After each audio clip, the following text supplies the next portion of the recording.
Picture this, the year is 1119. In the aftermath of the First Crusade, a new order rises in Jerusalem. In the wake of the First Crusade's triumph, Jerusalem was once again under Christian control. Yet the road to the Holy Land was fraught with danger for Christian pilgrims. Enter Hugh de Payne, a French knight, and his compatriot, Godfrey of Saint-Omer. They had a vision, a mission, a calling, to create an order that would safeguard these vulnerable travelers. And thus, the Knights Templar was conceived.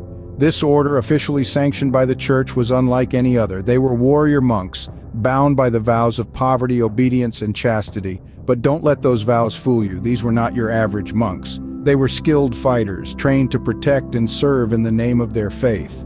Their headquarters? An unassuming place at first glance, the Al-Aqsa Mosque. But this was no ordinary location. It was believed to be the site of the ancient Temple of Solomon, thus inspiring the name Templar. Operating from within the sacred walls of this mosque, the Templars began their journey, a journey that would see them grow from a humble band of 9 knights to an order that would command awe and fear in equal measure. In these early days, the Knights Templar was a beacon of hope for many pilgrims.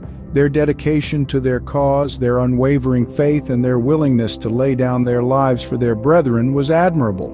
But this was merely the dawn of the Templars. Their influence would soon reach far beyond the boundaries of Jerusalem, extending its tendrils throughout Europe and beyond. The Templars' journey was not always smooth sailing. They faced opposition, skepticism, even ridicule. But they pressed on, fueled by their conviction and the support of the Church.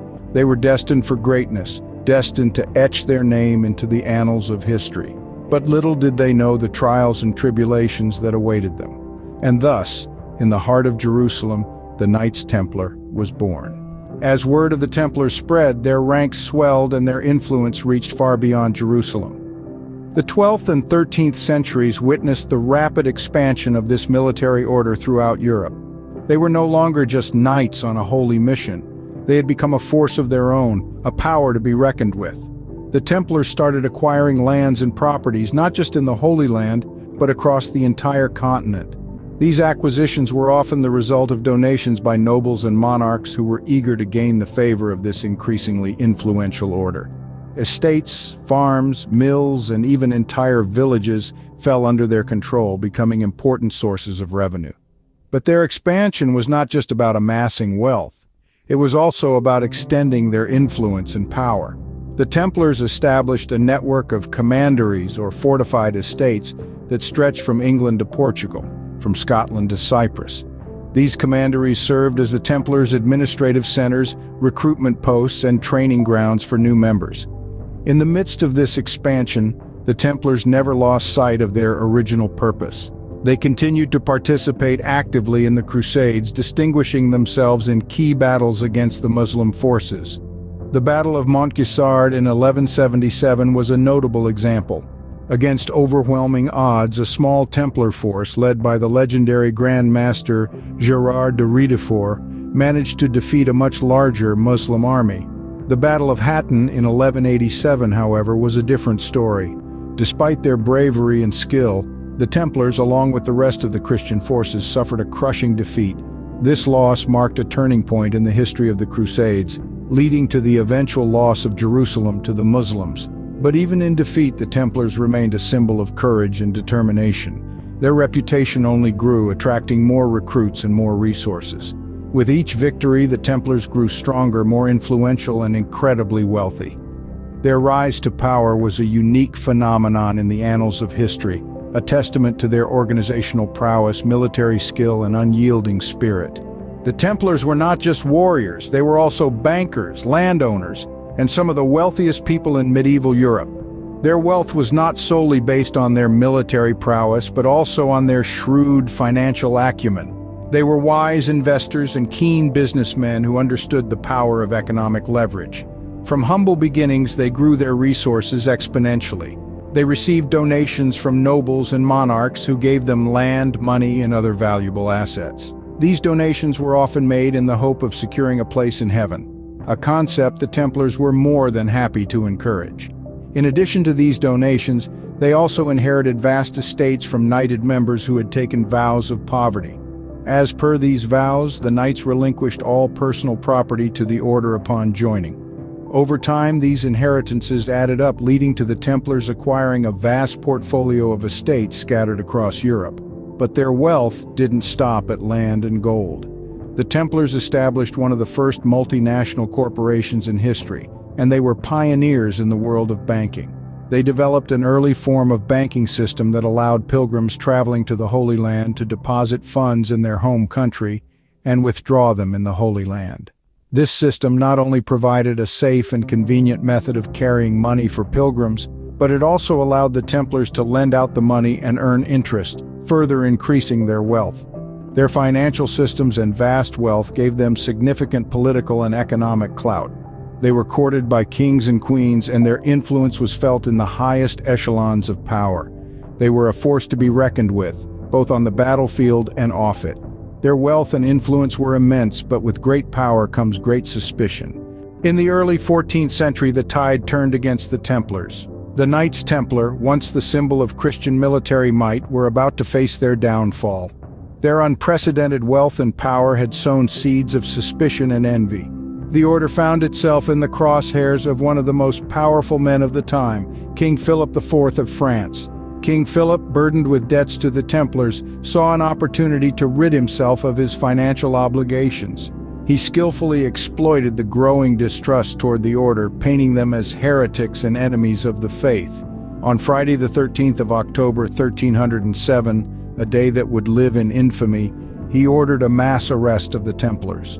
Overnight, the once untouchable knights found themselves imprisoned, their assets seized, their power effectively neutralized. The Templars were not merely arrested and sidelined, they were subjected to trials that were a far cry from the chivalric ideals they had sworn to uphold. Accusations of heresy, idolatry, and other unthinkable crimes were thrown at them. The interrogation methods used were brutal, designed to extract confessions by any means necessary. Many Templars, under the unbearable strain of torture, confessed to the charges, further damning the order in the eyes of the public. The final blow came from Pope Clement V. Pressured by King Philip, the Pope issued a papal bull in 1312, formally suppressing the order of the Knights Templar. The Templars, who had once enjoyed the favor of the Church, were now cast out, their order disbanded, their power dismantled. Thus, the once mighty Templars met a tragic end. Stripped of their wealth, their reputation tarnished, and their members scattered or executed, the Templars faded into the annals of history. Their downfall stands as a stark reminder of the volatile nature of power and the destructive force of envy. A tale of rise and fall, the story of the Knights Templar continues to captivate us centuries after their dramatic demise. Despite their fall, the Knights Templar left a lasting legacy. In the wake of the order's suppression in the early 14th century, the vast wealth and properties the Templars had accumulated were dispersed. Many of their lands and holdings were transferred to the Knights Hospitaller, another prominent military order of the time. The surviving members of the Templars had varied fates. Some were pardoned and absorbed into other Christian military orders. Others were not so fortunate, sentenced to perpetual imprisonment or, in some cases, even burned at the stake.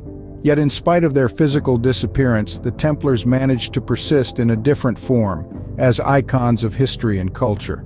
Their story has proven to be a wellspring of inspiration for countless works of fiction and popular culture.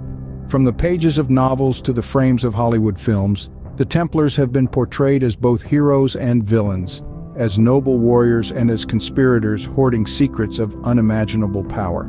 Their enigmatic symbol, the red cross on a white field, has become synonymous with mystery, adventure, and the allure of the unknown. Moreover, the Templars' influence extends beyond the realm of entertainment. Their innovative financial practices laid the groundwork for modern banking systems. Their organizational structure and strict codes of conduct provided a model for future military orders, and their commitment to their cause, whether viewed as noble or misguided, has been a source of fascination for historians and enthusiasts alike. And so, the legacy of the Knights Templar endures, woven into the tapestry of European culture and history. Their story, a tale of rise and fall, of power and persecution, continues to captivate minds, stir imaginations, and ignite debates. It's a testament to their enduring impact that we are still unraveling the mysteries of the Templars, more than 7 centuries after their dissolution. The Templars may be long gone, but their story continues to captivate us. Remember to subscribe for more tales from history